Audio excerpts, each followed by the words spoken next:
What's up everybody and welcome back. Today we will be 3D printing a Posca marker and filling it with paint to make an actual marker. Okay, I've already downloaded the file, so now we're just gonna slice and get printing. Okay, now it is preheating.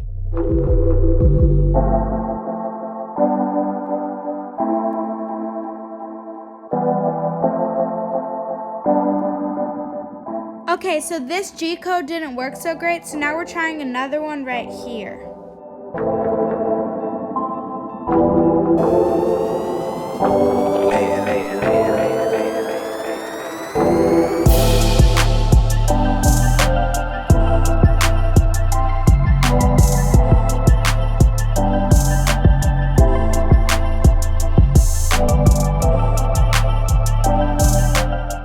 Okay, so the printer is starting to close up the top and we don't want that, so we're gonna stop it right now and then keep on working.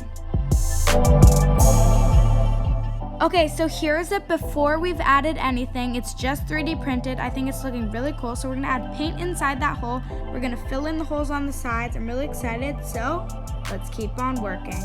Okay, because this is my first time ever making a marker, I'm actually just gonna use some black paint. I'm not gonna use any colors, and if I like the results, then I'll do some more with colors. Okay, so it did leak, so now we're actually gonna add some varnish around, so then it'll fill in the holes. So I'm gonna do that off camera. Now that the varnish is on, we're just gonna spray paint it a dark blue to make it look more like a Posca pen.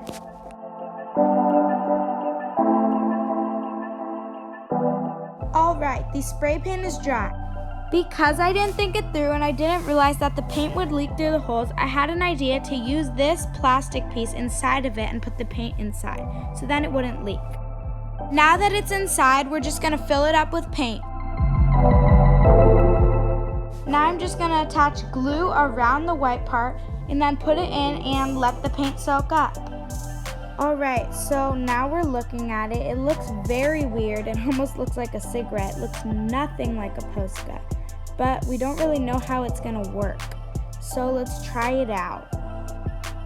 It almost looks like watercolor. I'm gonna call it a watercolor Posca. It looks very funny, but very cool. So if you liked this video, please leave a thumbs up, subscribe, and turn post notifications on. Now, here are the results. Thank you so much for watching and see you next video.